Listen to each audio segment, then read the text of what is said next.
Hey ecofictologists, welcome back to my channel. My name is Lovis and May is over. So let's have a look at all the books that I managed to read in May. It is time for another monthly reading wrap-up. This month I managed to read 4 books. I really do think that's my range, 3-4 books. Sometimes it really feels like, wow, 4 books. I feel like that's really good going. And then I watch the reading roundups, wrap-ups of other booktubers and they're like, 15 books. But you know what? Everyone has their range. This is mine. I'm making peace with it. What's your range? How many books a month do you read usually? Let me know down in the comments. Anyway, I'm rambling, so let's get into the books I did read. First, I finished House of Rust by Khadija Abdullah Bajaber, and I completely butchered the way I said the author's name in the TBR mash for May. I apologize. I probably butchered it then as well, but I heard it said on the audiobook, which is how I listened to this book, and that's kind of the closest I get. So Khadija Abdullah Bajaber. I hope that was closer. But this was to satisfy the TBR mash role of middle grade fantasy set in Africa and indie published. And this book is unlike anything I've ever read. I'm not even sure exactly how to describe it. So let's start with what it's not. It's not middle grade. It does not satisfy this prompt. I thought it might be middle grade because the description just said young girl, but it did also say coming of age, which should have been the hint for me, but you know what? I decided to ignore it. This is definitely a YA novel. Her name is Aisha, she lives in Mombasa, and she goes to sea to find her father. She follows the lead of a talking scholar's cat into a boat made out of bones, and then she faces down all kinds of sea monsters to try and get her father back. And I thought that would be the whole story. I was invested, I was excited, and then you get like a whole other story. You get the aftermath of this journey that she's been on and all the consequences that come out of it. It's like a second story, second character arc. It's almost like the pacing and the tension of the story does this. And so that was a bit strange. I felt like the tension really built and I was satisfied. And I was only halfway through the book. There's a whole lot of magical realism and fantastical elements, and things get weird. Things get really, really bizarre, which, you know, I'm not mad at. I think what struck me and what kind of made it feel like unlike anything I've ever read is that it didn't feel like I was reading a novel. It felt like I was reading a myth or a legend or something like that of epic proportions, you know? And a lot of that did have to do with the narrator. She was fantastic. This was a performance. It didn't have kind of environmental messages as such, but the sea is everywhere. The sea is in your bones and in the soul of this book. And it is all about kind of this family, Aisha and her family's connection to and love for the sea. So there were aspects that I really loved. The writing was beautiful, the narration was gorgeous, but I did feel that it had kind of several endings, or that I was reading book 1 and 2 put together, and I would have almost read them separately. But as I said, I enjoyed the performance so much. I think I would have sat in a theater for 10 hours and just watched her on stage, like, give this performance. It was, I can't, there are no words. I can't. Just go listen to it. Just go listen to it. And incidentally, on Rewilding Our Stories, the Discord server, we are going to be reading House of Rust together in the month of June. There's still time. There's still time to join. We're not far into it by the time this video goes out. So you should definitely join us if you like this review of this book. So that was House of Rust by Khadija Abdullah Bajaber. So the next book I read was Animals People by Indra Sinya, and this was to satisfy the prompt of YA contemporary set in Asia and having to do with something on social media, and it was the Asian Readathon in the month of May, so I read this for the Asian Readathon. This was also unlike anything I've ever read. The entire time, I couldn't quite figure out whether it was fiction or non-fiction. Because at the beginning of this book, there's an editor's note that says, "This story was recorded in Hindi on a series of tapes by a 19-year-old boy in the Indian city of Kaufpur. True to the agreement between the boy and the journalist who befriended him, the story is told entirely in the boy's words as recorded on the tapes. Apart from translating to English, nothing has been changed. And then it gives you a website. Information about the city of Kaufpur can be found at www.kaufpur.com. That to me says this is a true story, and that it's just been translated from the tape recordings that Animal, the main character in the book, has recorded about his life and his experiences and about that night, where there was a terrible, terrible accident in a factory in the city limits, where poisonous fumes escaped over the entire city and thousands died, and many were left with medical conditions, including Animal, who breathed in those fumes when he was only a few days old, and he got a fever and it twisted his spine. And so he's been walking on all fours, like an animal, for pretty much his whole life. And as you read, you believe that this is real, because you think no one can make up this voice. This is a study in character voice. It is hilarious at times because Animal has somehow kept his sense of humor, and it is biting and it is shameless.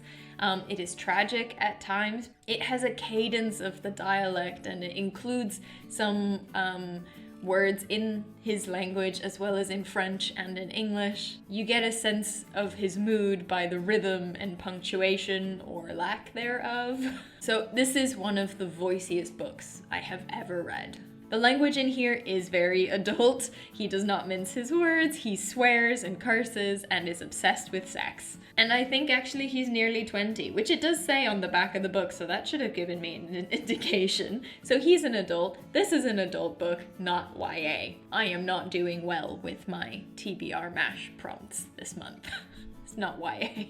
Anyway, in doing some research, because I could not for the life of me figure out whether this was actually recorded and translated or not. And in reality, it's a mixture of both. This is a novel. It is a fictional character in the fictional city of Kaufpur, but it is based on the Union Carbide accident of 1984, which took place in Bhopal. And it is generally considered to be the world's worst industrial disaster.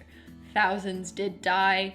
Thousands are still left with medical conditions because the poisons are in the soil, they're in the water, and they're continuously poisoning the people in that city. The court case that is presented in this book reflects the real one. It lasted decades because the American CEOs just refused to come to court, and they tried to settle, and then things got swept under the rug, and then people brought it up again, and nobody in the city of Bhopal got true justice. And in the end, I think the American CEOs and the American company was completely absolved of guilt and blame. And Indrasinghe wanted to bring attention to the whole tragedy, and he wanted to speak about it through a very human lens and tell the story of the aftermath of this accident, and what the life of the people there must be like now, and they're still dealing with it, and then no one has really been brought to justice. And I like that just as much as if this were real, and this is I am so impressed that this is not actually transcribed. I mean, I can't even talk anymore about the voice. It's just so much. So this is a masterpiece. This is a masterpiece of a novel and a fascinating read. So that is Animals People by Indrasinghe. And then for my third read, I actually managed to get to Waste Tide by Chen Chu-fan. I said that I'd get to this if I could for Asian Readathon, and because I finished the House of Rust audiobook, I could switch to the Waste Tide audiobook. This is a near-future sci-fi set in China, on Silicon Isle, where the rest of the world sends its electronic waste and recycling. And people, turned waste people, have to dig through it with their bare hands. They get sick, they're not treated very well, the living conditions are awful, and they have to dig through all of this sometimes toxic and poisonous waste. This was a little bit difficult for me to get into. It's very technical, it's hard sci-fi, and it goes, sometimes there is quite a bit of info dumping about the technology. There's a lot of like augmented limbs and eyes and everything, and it goes into a lot of detail about that. It also had kind of a strange mix of like Chinese mythology and futuristic tech and mafia-like powerful family dynamics. And of course the environmental issues of waste and pollution and the people who have to deal with everything we throw away. I did struggle to get into this. Maybe it's because hard sci-fi is kind of a hit or miss for me. Sometimes I really enjoy it, sometimes I would rather they focus more on character than on the tech info dumps. But maybe it was just this particular book, maybe it was the narration, it felt a little bit robotic to me. Maybe it was the way it jumped between like 4 characters' points of view, but not between chapter breaks, so it would just jump from one paragraph to the next. And because I was listening to it on audiobook, I didn't have like a visual cue, so sometimes it took me like a sentence or two to figure out whose head I was in, and I was jarred a little bit. I never really quite knew where I was. I really enjoyed the premise, and I thought all the moving pieces were really intriguing, and actually like the last hour and a half of the audiobook were the best because they were mostly character driven. But I really enjoyed that last bit. It was very exciting, but I couldn't quite get into it. But I know some sci-fi fans who would eat this up. So if you enjoy kind of realistic, technical, hard sci-fi, then this might be for you. So that's Waste Tide by Chen Shufan. The next one I read was The History of Bees by Maya Lund. And this was to satisfy the role of adult sci-fi set in Asia that was part of a series. I have heard so much about this book. I think it's been on my list of books to read since I heard about ecofiction, like over 2 years ago now, and I don't know how I haven't read it until now. I think this was a Christmas present in 2020. But now I have read it, so yay. And I have to say, I really enjoyed reading it. It's an easy read. You get into a flow of reading it. It sucks you in, it takes you along. I just enjoyed the experience of reading it. You read and suddenly you look up and it's 50 pages later and you didn't even notice. It's not hard work to read. And as much as I enjoyed Animals People, it took me forever. It took me forever to read because the sentence structure is so disjointed, which helped voice, but didn't help me read it. It took me forever. But this, it was easy, and I just really enjoyed that. I love the feeling of being taken in by a story. It is written in 3 timelines and from 3 points of view. So we have William, that is set in like 1851 England, who was a naturalist turned shop owner and family man with like 8 children. And he is in the depths of a depression, and what pulls him out? He goes and studies bees and designs a beehive. The next we have George, set in 2007 in Ohio, and 2007-2008 is when colony collapse disorder, where bees just abandon the hive and abandon the queen, and the hive dies. It was first given a name. It was named, and there were disappearances all over the US. And George is a bee farmer in Ohio, and he is really struggling with keeping the old ways of beekeeping, building your own hives and doing everything without industrialization. And he's struggling trying to get his son to be interested in the family business because his entire legacy kind of depends on that. And then the third timeline is Tao in 2098 in China, and she and her husband work as human pollinators. So they go out into the orchards and with like a feather duster, they dust pollen onto all of the blossoms in order to pollinate them, because the bees and pollinators are all gone. Her son comes down with a mysterious ailment and is kind of whisked away by the medical team, and she doesn't know where he is, and she isn't getting any information, and so she kind of just heads out into the nightmare that Beijing has become, to find her son with absolutely nothing to go on. and to find out what the government is hiding from everybody. This book, as much as I enjoyed the experience of reading it, I don't actually like any of the characters. It was so weird. It was so weird. The chapters are so nice and short that you just fly through it, but I don't actually like any of the characters. I find them all incredibly selfish, but at the same time, I understand all of them. I can justify their behavior, which was bizarre, but they were vivid and I understood them, and they had motivations and they had goals and they had thought process and they felt very alive, kind of. And so it was a really interesting read. I did really enjoy the process of it. I just kind of flew through it, which was very nice. It was such a poignant and powerful commentary on the climate crisis and its effect on pollinators. And there's a section in there about, you know, it fills in the gaps between 2007 and 2098, and oof, it's bleak. So Conflicted. I really enjoyed it, but I don't know why. So that's The History of Bees by Maya Lund. And look, I'm actually wearing bees. I'm wearing bees. It's like I planned it.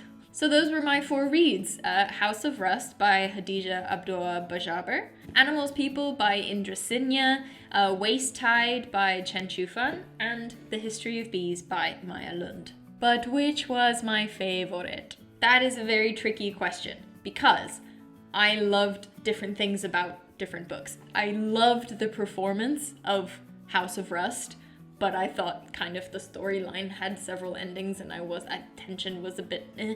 Animals People was just extraordinary and I've never read anything like it, but it was work to read. And I didn't like the characters in this book, but I loved the experience of reading it. Waste Tide is unfortunately out of the running. Sorry. So what do I do? I think it is between Animals People and The History of Bees. And I think Animals People had more of a profound and powerful effect on me.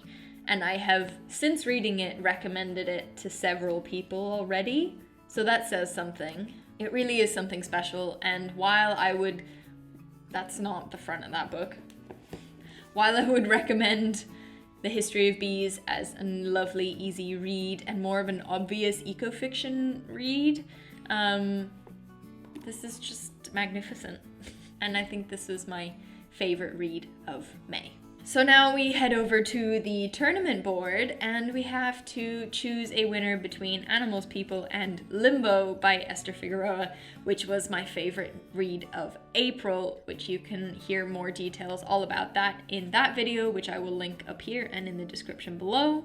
And this is also tricky because as powerful and just astounding as this book was, it didn't give me the same joy or the same grief that Limbo did. Yeah, I think Limbo wins. Limbo, I think, remains my favorite. So in this next round, Limbo is the winner, but this is fantastic. Wow, okay, well that video got long. If you have made it to the end of this video, thank you very, very much.